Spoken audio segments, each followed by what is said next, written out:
Hi, my name's Jilly and I'm on Atkins. Now I have here a Tesco Finest coffee and walnut cake, and as you can see it's been half eaten. That's because I've been watching my dad eat this over the past couple of days, and of course I haven't been able to eat it. So I've come up with my own recipe for a coffee and walnut cake. In fact, I've actually come up with two. So I have two versions. My first one uses butter, and my second version actually doesn't use any butter, and instead it uses egg whites, which you have to whip up and then fold the egg yolk mixture in. So for this video I'm going to do my first version using butter, and then for my second video next week I'll be doing my second version using egg whites. So what you want to start with is 6 ounces of butter, which I have here. And then to that you're going to add 16 tablespoons of Splenda. Then you want to cream these together. And you want to do this until all the Splenda has been dissolved in the butter and it's light and creamy.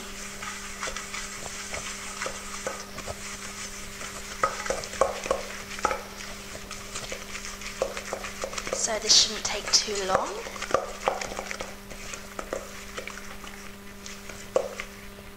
There we go. Now I've got 3 large eggs which I'm going to add to this one at a time. So you add 1 egg,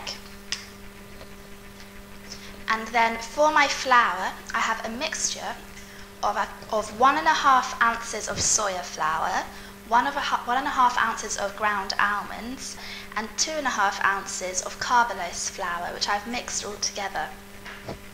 So with that egg you're going to add 1 tablespoon of this flour.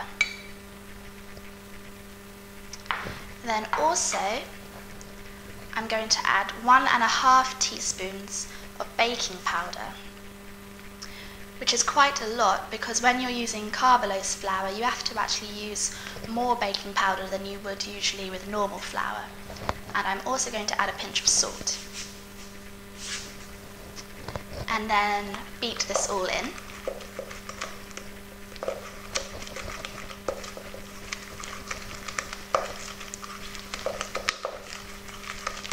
Until it has all mixed up. Then I'm going to add another egg and another tablespoon of my flour mixture, maybe 2. And then beat this all in again.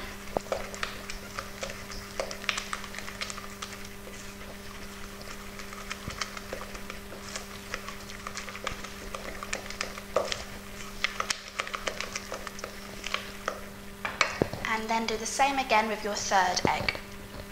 And I'm using large eggs for this. So if you're going to use smaller eggs, I'd perhaps use 4 instead.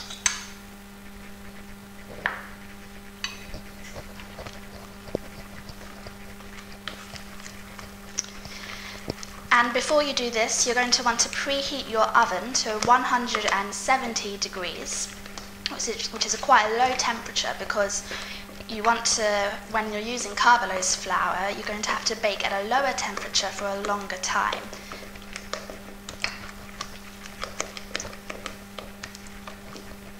Okay, now you're going to fold in the rest of your flour, along with a few drops of vanilla extract,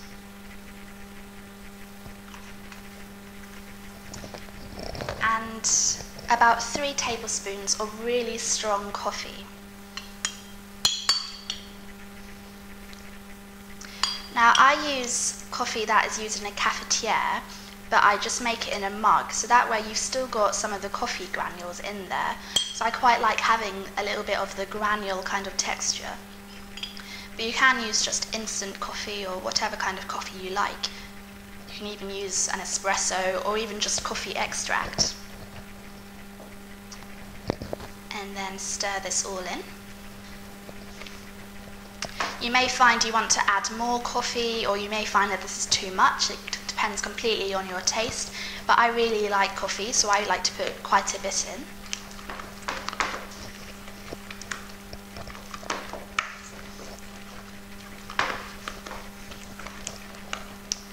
predominantly. And then to this, because of course it's a coffee and walnut cake, I have 1.5 ounces of chopped up walnuts. Now make sure you just buy the normal walnuts from the shop. Don't buy them ready chopped, because you're just going to pay extra money when you can just do it yourself. And stir this all in.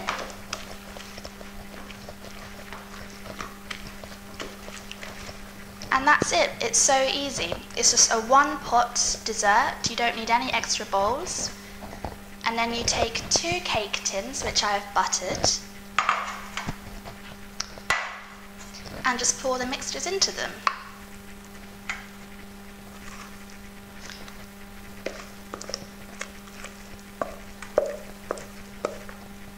I can smell the coffee.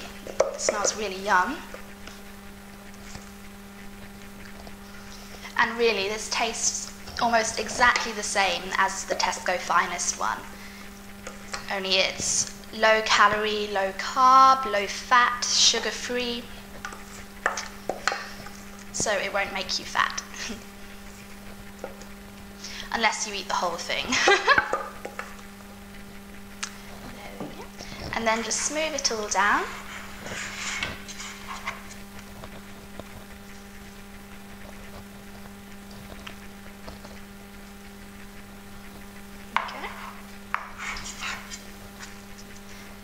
And then I'm going to put this in the oven, which, as I said, I preheated to 170 for 28 minutes. Because usually you would do a cake for 20 to 25 minutes, but because we're doing at a lower heat, I'm going to up the time. Okay.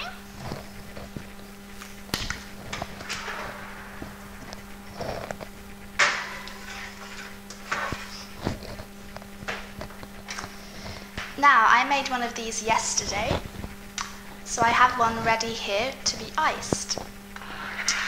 So for the icing, you want to take 3 ounces of butter, and to that I'm going to add 8 tablespoons of Splenda.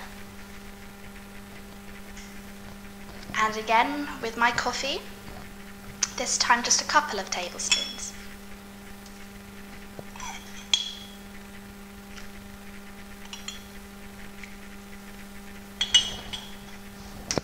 And then you want to beat this together.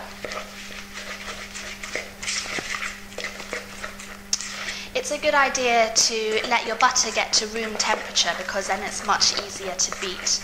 Otherwise, if you use butter that's straight out of the fridge, it's of course really hard.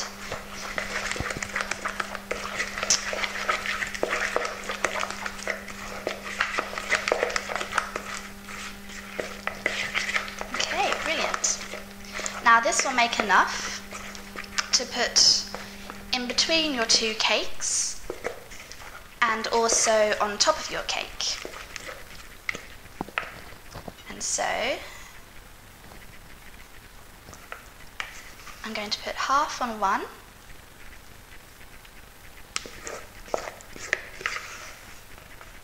and half on the other.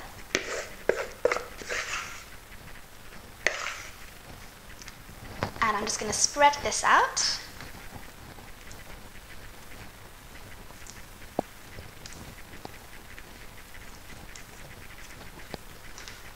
Put the other one on top and spread that out.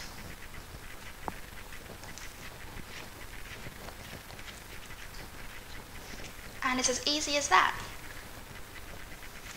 And then, if you want to, for decoration, you can take a few more chopped walnuts and just sprinkle them on top.